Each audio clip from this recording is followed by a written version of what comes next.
Sí, continuando también con nuestro segundo día de congreso, vamos a tener la presencia de la doctora Kerlis Recuero, de nacionalidad colombiana nuevamente, que nos va a hablar hoy día del tema accidente arácnido.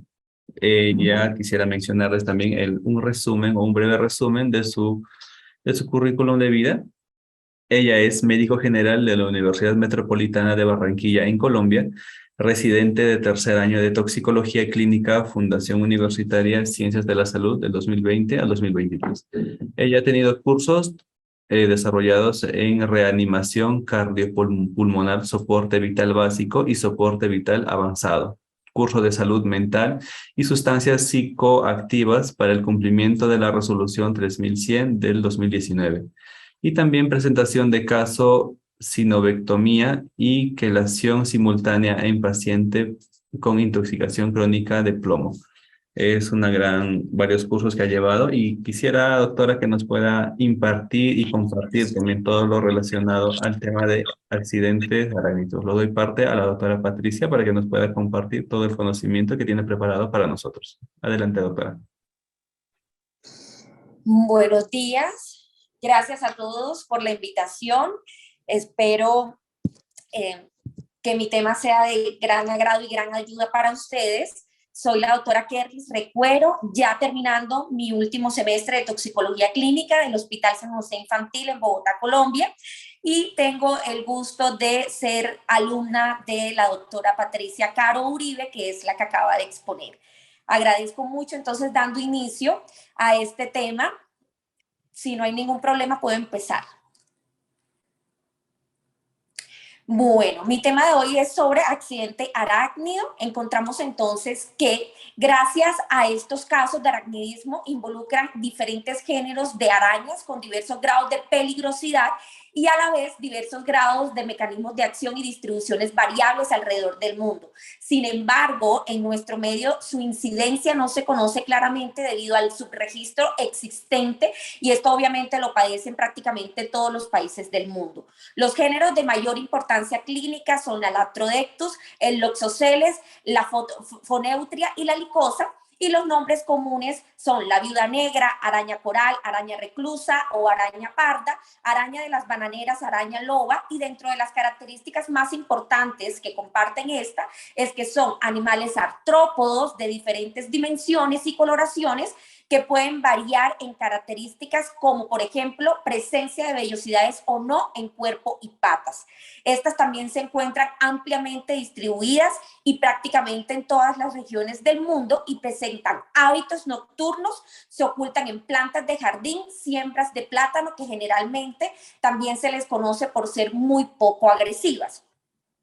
Hablando ya del caso de la taxonomía, podemos dar a entender que los animales generalmente presentan un cefalotórax.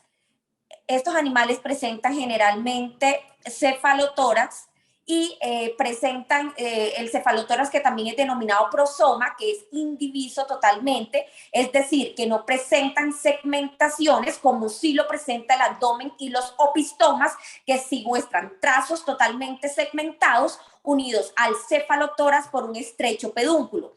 Tienen los quelíceros con una sola articulación y una uña en el extremo, y suelen también estar dotados de glándulas venenosas. Los pedipalpos también son semejantes a las patas, pero no se apoyan en el suelo, sino que van a servir más que todo para cortejar a las hembras y como aparato copulador. Y un dato muy curioso es que las patas tienen 7 artejos que son los que le ayudan a arrastrarse. En el extremo del opistoma aparecen también hileras que expelen la seda, que producen unas glándulas internas. Prácticamente todas las arañas producen esta seda que ayuda a que ellas tejan redes de caza, también sirven para tapizar refugios o hacerse llevar por el viento, de la cual se trata de un fluido concentrado de proteínas que se solidifica inmediatamente en contacto con el aire. La mayoría de estas usan veneno para poderse defender. Como dije, son muy poco agresivas, pero tienen un reflejo inmediato que ayuda a que ellas se puedan defender. La mayoría usa los venenos de sus quelíceros para paralizar a la presa, y también estas glándulas venenosas que generan moléculas proteicas tóxicas a insectos o también llamados insectotoxinas, que son inyectadas a través de sus quelíceros o colmillos, con las que paralizan y matan a sus presas. Pero entonces nos hacemos la pregunta en realidad, ¿qué contiene ese veneno?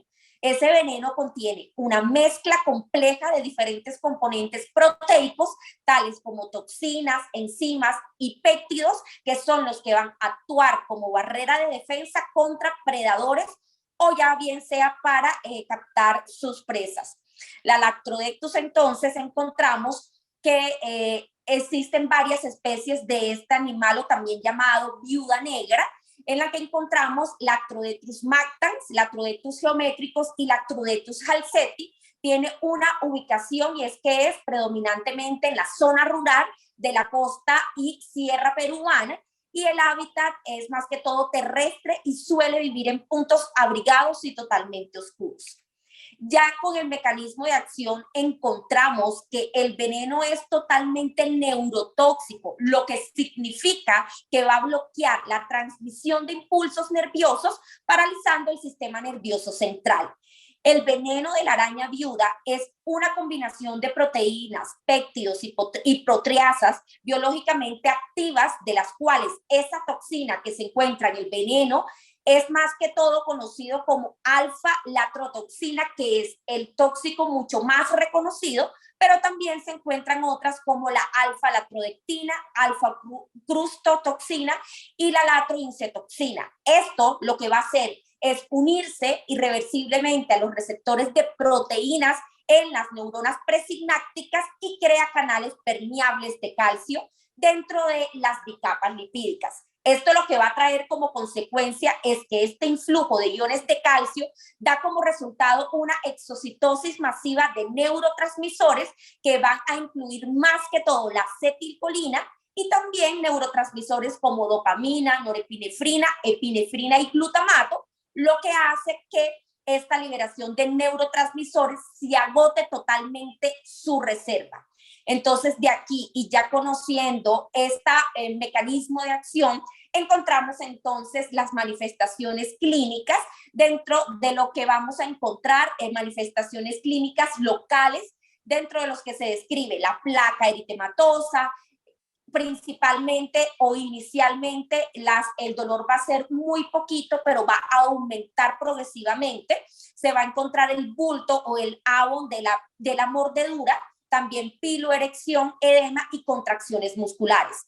Y dentro de los síntomas sistémicos encontramos agitación psicomotora, diaforesis, un dolor torácico tipo opresivo, no menos importante el síndrome miopático hipertóxico, facies latrodectísmicas y nerviosismo marcado, que es como un temor a la muerte. Encontramos entonces que para ampliar esta manifestación neurológica importante, debemos resaltar que el síndrome miopático hipertóxico es un síndrome miopático que pertenece al grupo de las miopatías, el cual hace referencia a una enfermedad muscular. El pronóstico de la enfermedad puede llegar a ser grave y el deterioro muscular hacer que el paciente deje de hacer actividades normales, como por ejemplo dejar de moverse o dejar de andar debidamente. Por este motivo es muy importante un diagnóstico y un manejo temprano desde el inicio de la mordedura. Los síntomas de la miopatía generalmente incluyen debilitamiento progresivo de los músculos y una pérdida general de la fuerza, incluso para desarrollar situaciones o movimientos comunes, como por ejemplo levantar los brazos, subir escaleras, cepillarse los dientes o levantarse de una silla. Dentro de otras manifestaciones clínicas encontramos también según el grado de intoxicación. Muchas literaturas describen que hay 3 grados de esta mordedura, dentro de los que está el grado 1 o leve, donde inicia como un dolor en sitio de la lesión. También se va irradiando ese dolor a región lumbosacra, abdomen, astenia, adinamia, diaforesis, cialorrea e hiperreflexia. Ya el grado 2 es todo lo anterior, más una acentuada disnea, epífora, cefalea, espasmo, contractura o rigidez muscular. Y algo muy importante, el priapismo o la erección sostenida en estos pacientes. Ya el grado 3 o el grado severo, encontramos todo lo anteriormente mencionado, más la miosis, la midriasis, el trismo y los trastornos del ritmo cardíaco, y también puede aparecer el broncoespasmo. Esto también se resalta que dependiendo del mecanismo de acción que ya expliqué, se puede encontrar un marcado aumento de la presión arterial, y esto sí es de gran valor diagnóstico, como también la presencia de taquicardia, taquipnea, oliguria y raramente convulsiones, a pesar de los neurotransmisores que se ven involucrados. También puede aparecer dolor en el área afectada desde los 15 minutos después de la mordedura hasta 1 hora después del accidente. La zona afectada también presentar 2 marcas causadas por las quelíceras de las arañas, y también que el paciente se torne con una palidez mucocutánea moderada, que aparezca el eritema en la zona afectada rápidamente y que la piel presente mayor o menor temperatura, acompañado de prurito, diaforesis y piloerección, como ya mencioné. Encontramos que las ayudas diagnósticas están el hemograma, en donde podemos encontrar leucocitosis, neutrofilia, un parcial de orina muy importante, porque aquí podemos encontrar albuminuria, hematuria, leucocituria y cilindruria, y no menos importante, un electrocardiograma, donde los hallazgos varían desde una fibrilación auricular y bloqueos aurículo-ventriculares, una disminución de la amplitud del QRS y de la onda T, más una inversión de la onda T con alteración del segmento ST y prolongación del intervalo QT, encontrándose en resumen una cardiotoxicidad que tiene que revertirse según los hallazgos descritos. No menos importante también mencionar que se tiene que hacer una amplia historia clínica, que el paciente se haya sometido como antecedente a la mordedura de este animal, y complementar con los laboratorios.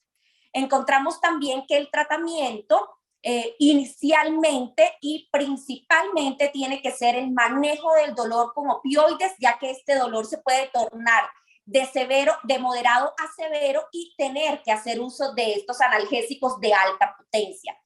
Pero también, si el paciente lo requiere, debemos iniciar todo el abordaje del ABC, pero que no retrase la colocación del antiveneno en este caso. Podemos también controlar el dolor con AINES o acetaminofén en caso de dolor leve, pero preferiblemente con opioides. La relajación muscular, tratarla con benzodiazepinas, antihipertensivos, porque hay un aumento significativo de la presión arterial, donde se puede usar nifedipino y nitroprusiato de sodio, colocar sí o sí la vacuna antitetánica. Y aquí nos hacemos la pregunta, porque es muy controversial si usamos o no antibiótico. Si hay una lesión que está sobreinfectada, sí podemos hacer uso del antibiótico. En este caso, el antibiótico que más ha dado éxito es la Dapsona, pero si en países como Colombia, que no tenemos la disponibilidad de ese antibiótico, podemos usar cualquiera que pueda hacer cubrimiento y protección de esa lesión en piel. Y encontramos también el fagoterapéutico, que es el gol estándar, el tratamiento que tenemos que utilizar en este tipo de mordeduras. Y aparte, se ha demostrado que el gluconato de calcio y el metocardiamol no son eficaces y ya definitivamente no se recomiendan. Hay evidencia científica en la que se demuestra que la administración del antiveneno acorta considerablemente el tiempo necesario para lograr el alivio sintomático. Los pacientes también tratados con el antiveneno con 1 o 2 viales tuvieron una resolución completa de los síntomas en unos 30 minutos desde el final de la infusión, y la vía de administración intravenosa resultó ser la más eficaz en varios estudios.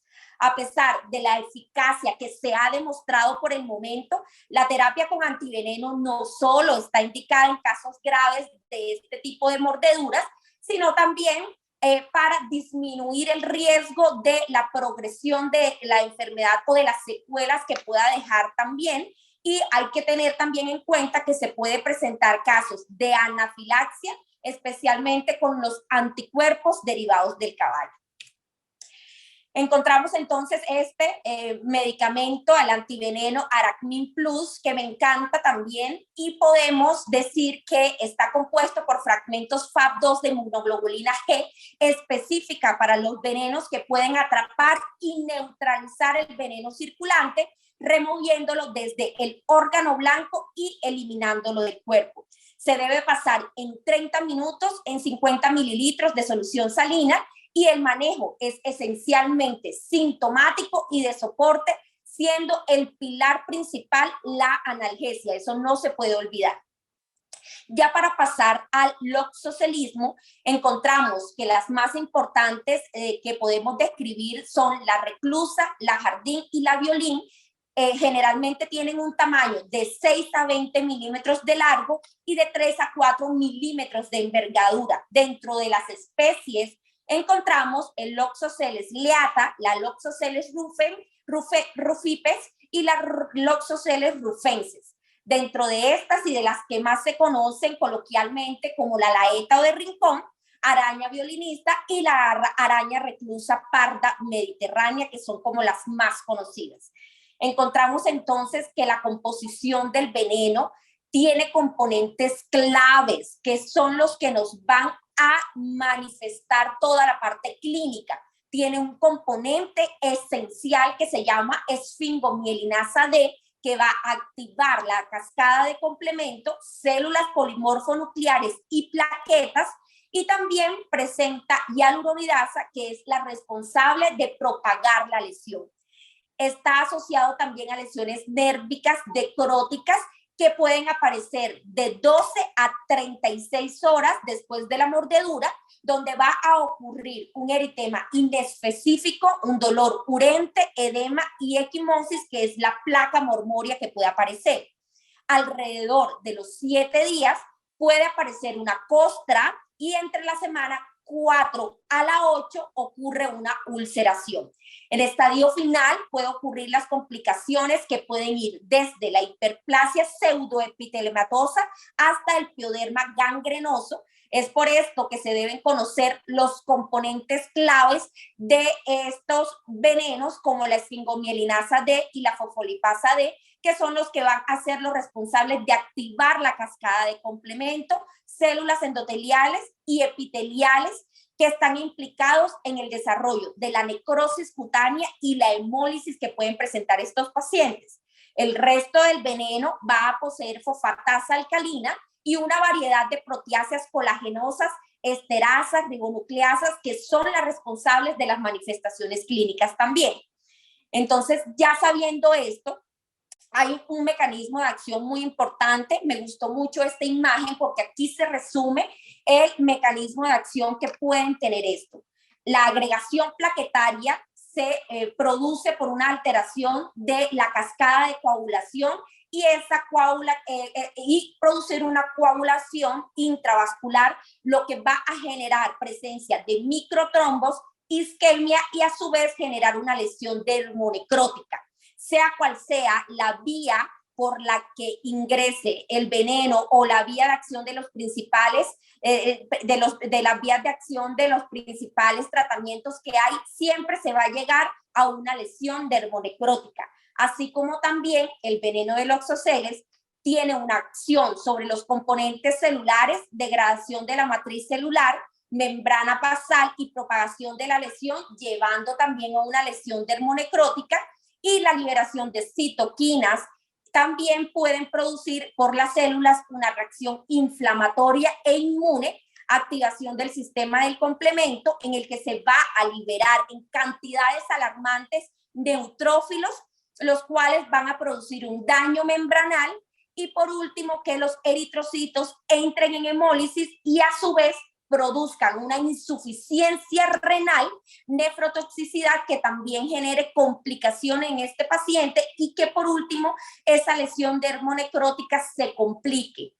Encontramos entonces que los tratamientos principales, como dije, es el tratamiento con dapsona, ya que lo que va a generar es una inhibición de la migración de los polimorfonucleares e hidratación en estos pacientes que es muy importante. Dentro de las otras manifestaciones clínicas encontramos que todo esto que acabo de describir se puede encontrar en el 83% de los casos, y que al identificar si es un loxocelismo cutáneo o un loxocelismo cutáneo visceral o sistémico, encontramos que este veneno ya cuando ha llegado a circulación sistémica, hay que tener en cuenta que este paciente puede llegar a la muerte y tenemos que actuar inmediatamente, hospitalizarlo, que haya el antecedente de la mordedura y obviamente ya tratar toda esta sintomatología que tenemos. Entonces, encontramos aquí en esta fotografía como el estadio final del que mencioné, que es la hiperplasia pseudoepiteliomatosa, hasta llegar al pioderma gangrenoso, que también se puede presentar en un gran porcentaje en estos pacientes.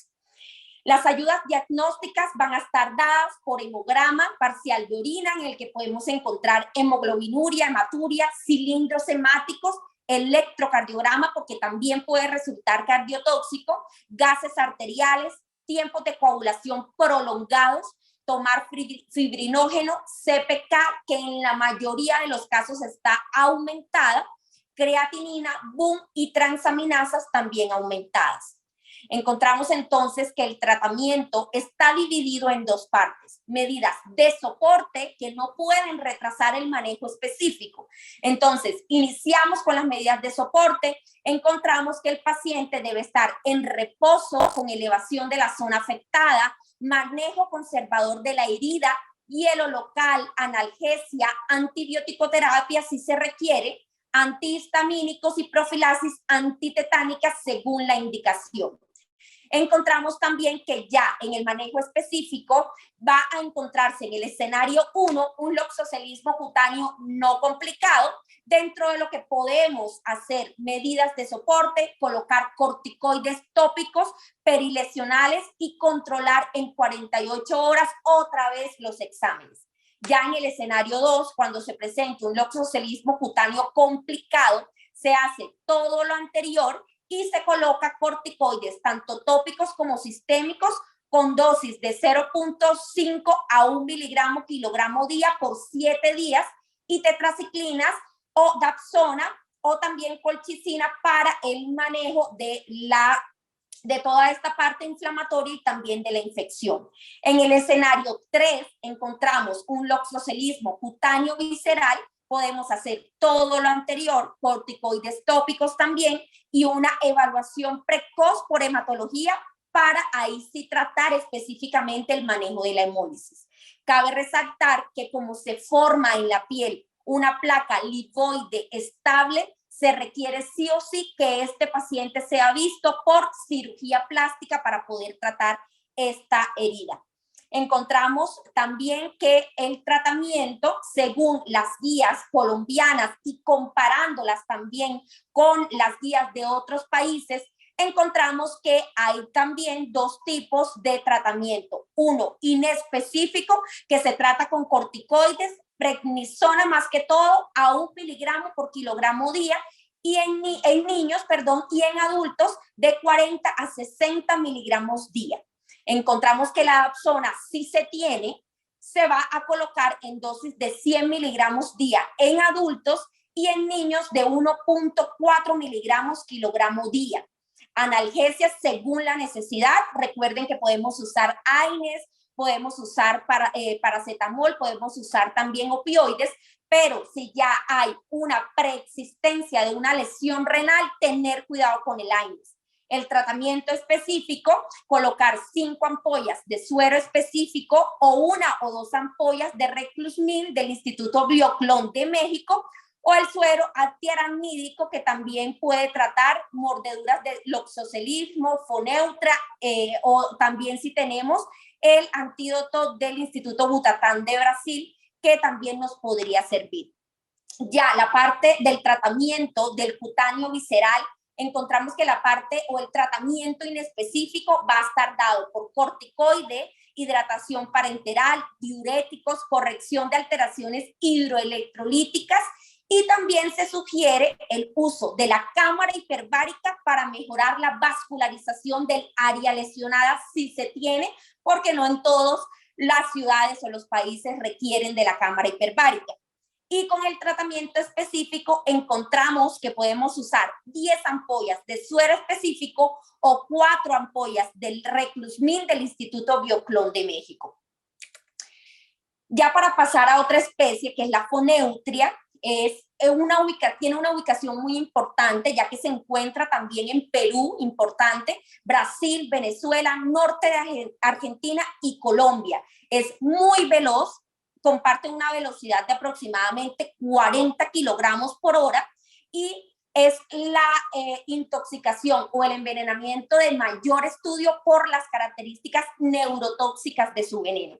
Encontramos entonces que a nivel del mecanismo de acción tiene más que todo histaminas, serotoninas y pequeñas toxinas que activan los canales de sodio principalmente en las terminaciones nerviosas motoras sensitivas y del sistema nervioso autónomo. Esto trae como consecuencia una masiva liberación de acetilcolina y catecolaminas, las cuales van a dividirse en 2 grupos importantes basados en su composición química. Encontramos entonces que en el primer grupo va a estar compuesto por poliaminas, que son las que van a bloquear potentemente la transmisión neuromuscular mediada por el ácido glutámico, actuando sobre el receptor glutámico postsináptico. Y en el grupo 2 encontramos que este veneno va a tener péptidos neurotóxicos ricos en cisteína que van a activar canales de sodio a nivel neuronal. El veneno, por ejemplo, de la Foneutria rigriventer va a contener varias toxinas que pueden afectar los canales de sodio y potasio, de los cuales se han purificado 4 fracciones con diferentes acciones farmacológicas. Encontramos entonces que tenemos fracciones llamadas PHTX1, PHTX2, 3 y 4. Por ejemplo, cada una cumple una función totalmente diferente. La fracción PHTX2 actúa sobre los canales de sodio dependientes de voltaje, mientras que la fracción 4 altera la función neuromuscular. La fracción PHTX3 actúa sobre los canales de calcio neuronales y la inoculación del veneno produce un dolor totalmente inmediato, intenso y que se va a irradiar a partir del sitio de la picadura a otros sitios del cuerpo. Dentro de las manifestaciones clínicas, dejándonos llevar por el mecanismo de acción, podemos encontrar 3 categorías: leve, moderado y severo. Dentro del leve, encontramos que vamos a estar enfrente de un paciente con cuadro local con dolor, edema, eritema, sudoración localizada y agitación psicomotora por el dolor. Dentro del moderado encontramos taquicardia, hipertensión arterial, sudoración, agitación, vómito y cialorrea, y también el cuadro anterior. Y el severo, todo lo anterior descrito, pero también vómitos profusos, priapismo, diarrea, bradicardia, hipotensión, arritmia cardíaca, edema pulmonar y choque. Entonces, ya resumiendo esto, tenemos que ayudarnos con todos los laboratorios que podamos mandar. En estos pacientes, hemograma, y algo muy particular que las demás mordeduras no presentan en mayor medida es el aumento de la glucosa, unos gases arteriales alterados con lactato aumentado, un electrocardiograma que tiende mucho más a la cardiotoxicidad en porcentaje y un aumento de la CPK. Es importante entonces hacer el tratamiento dependiendo del grado de severidad de la mordedura o de la clínica de este paciente. Encontramos entonces que cuando estamos enfrente de un caso leve, podemos dejar a ese paciente en observación, colocar calor local, anestésicos como lidocaína o bupivacaína en adultos de 3 a 34 cc y en niños de 1 a 2 cc en intervalos de 30 a 60 minutos según la necesidad. Ya cuando estamos en un cuadro de tipo moderado, ya se usa el antiveneno de 2 a 4 ampollas de alacramín o antiescorpiónico del Instituto Butantan de Brasil, y cuando es severo requerimos sí o sí de la estancia en UCI de estos pacientes, más la colocación del antiveneno de 5 a 10 ampollas de alacramín o antiescorpiónico del Instituto Butantan de Brasil. Ya para pasar a la especie de licosa, encontramos que su nombre popular es tarántula, que proviene de la ciudad de Tarento, situada en una región italiana meridional llamada Apulia. Tiene un tamaño muy variable, pero se dice que las hembras miden de 27 milímetros de largo del cuerpo y los machos 19 milímetros, o algunas varían entre 50 a 55 milímetros de longitud. Reciben muchos nombres a nivel de alrededor del mundo, como por ejemplo araña lobo, licosa tarántula, también llamada tarántula lobo o tarántula europea. Ya teniendo en cuenta estas generalidades, vamos a dilucidar de qué está compuesto el veneno y las manifestaciones clínicas.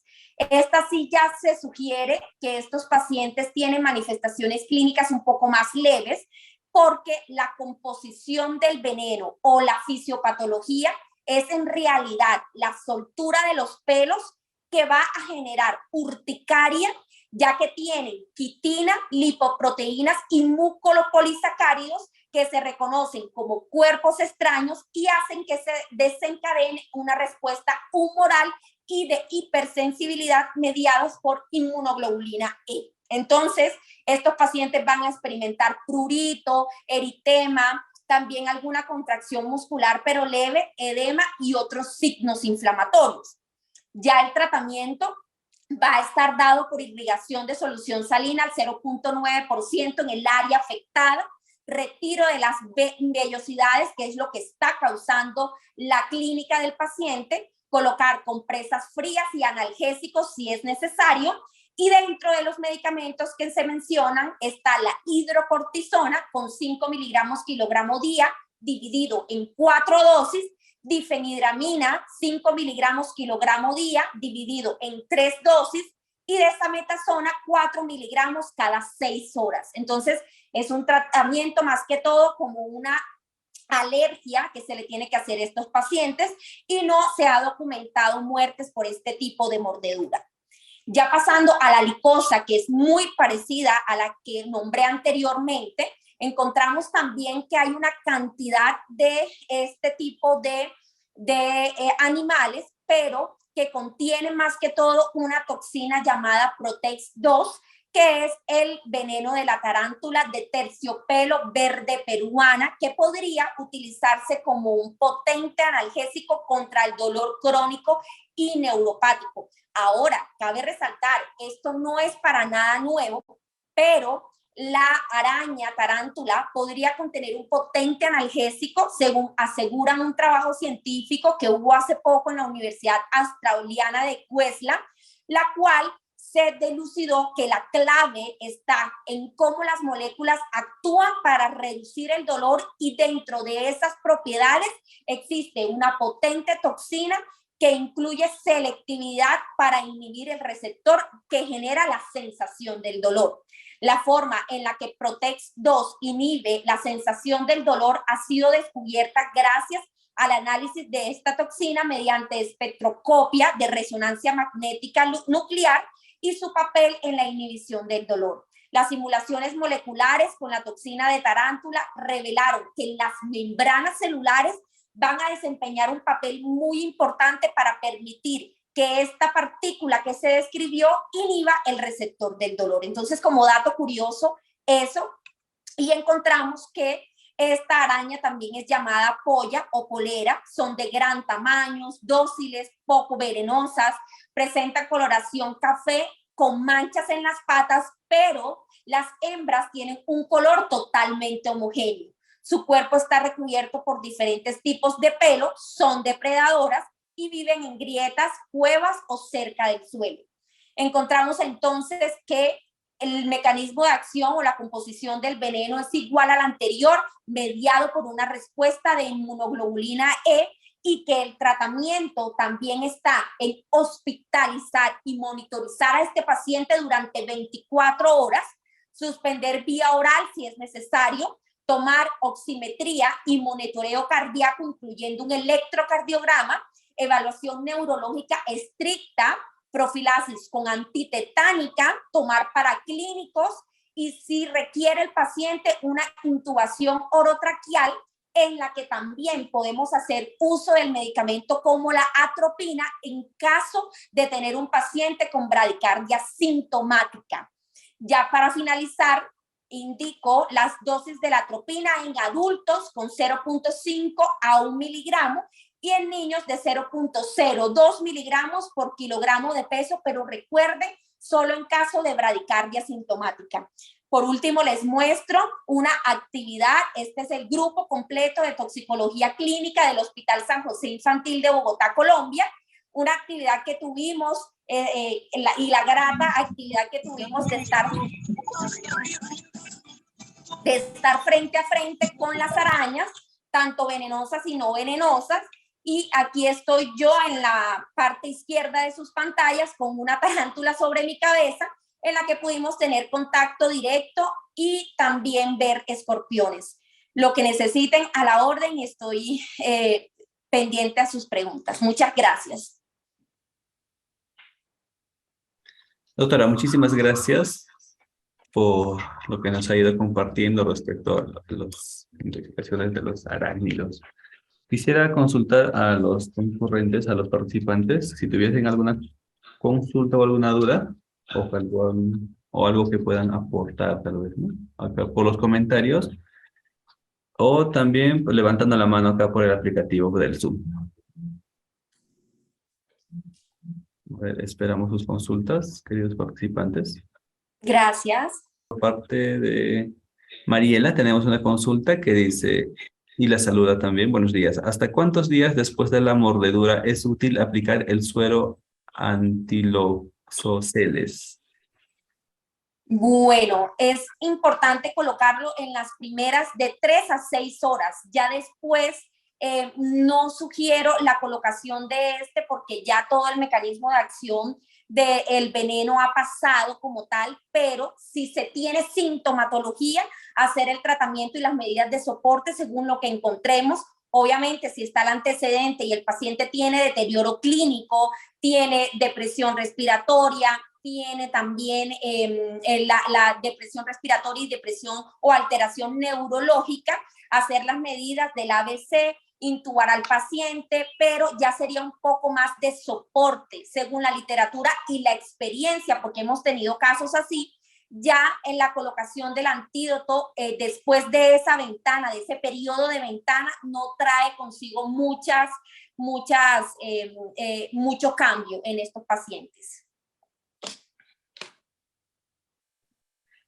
Sí, doctora. También tenemos otra consulta por parte de Ione Antaulco, que dice, manejo inicial del loxoscelismo en primer nivel de atención.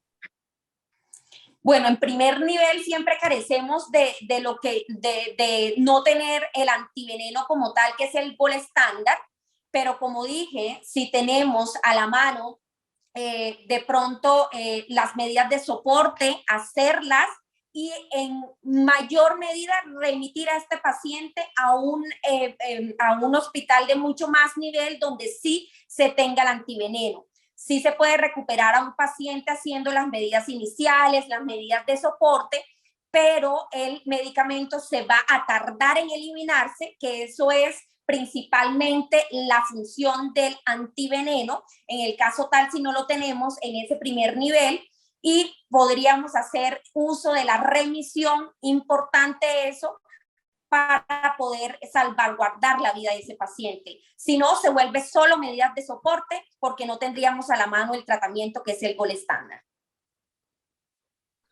Sí, doctora, muchas gracias por ir respondiendo a las consultas. También tenemos una consulta por parte de Miguel Enrique que nos dice, un resumen del diagnóstico y tratamiento, nos comenta aquí en los comentarios.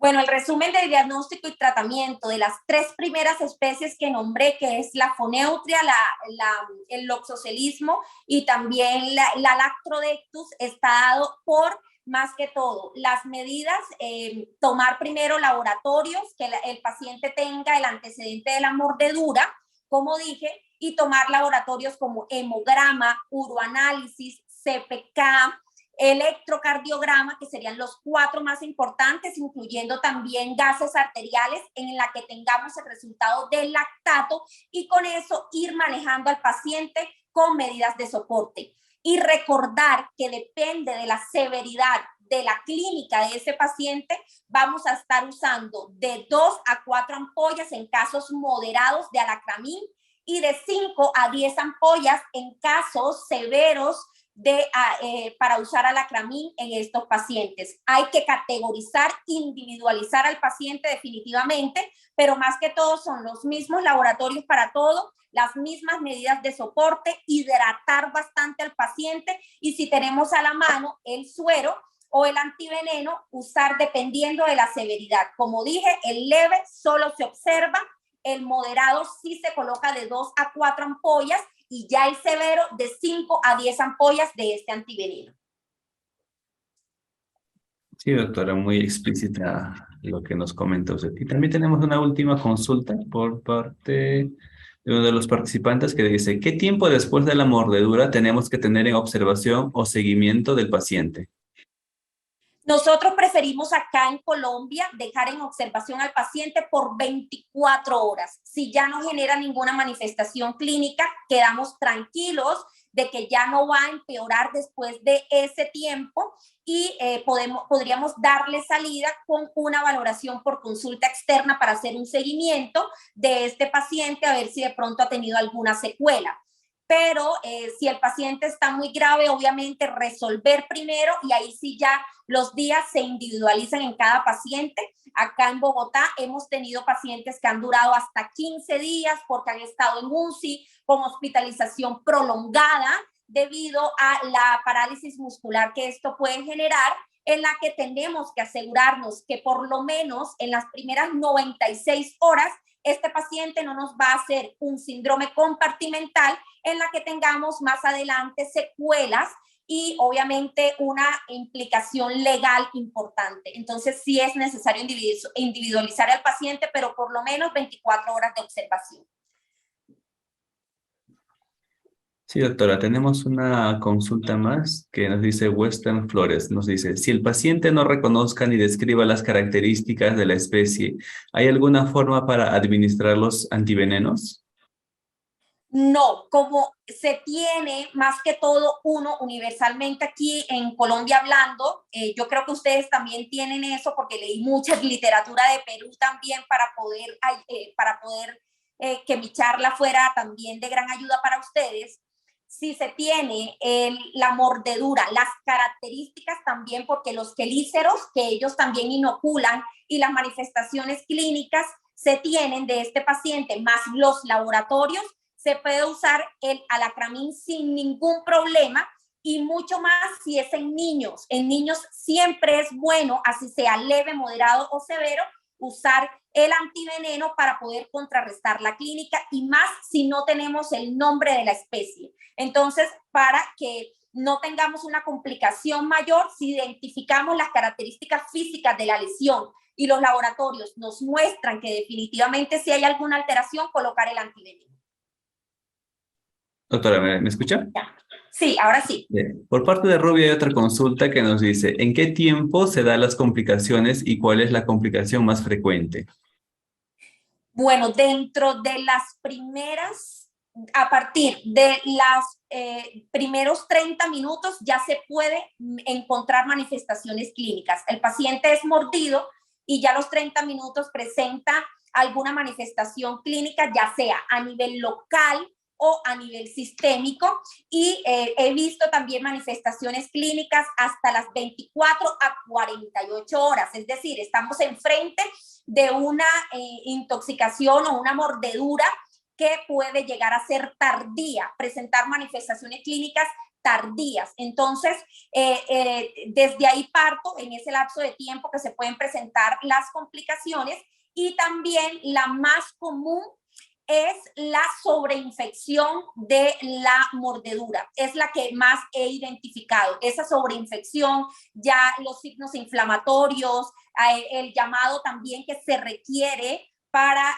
cirugía plástica porque se ha sobreinfectado y que requiere de pronto una intervención también del servicio de ortopedia o de cirugía plástica porque se ha tornado ya una osteomelitis, algo mucho ya más complicado que requiere de la intervención de otras especialidades. Es como lo más común que he visto. Sí, doctora, muchas gracias por las respuestas que nos ha ido brindando acá.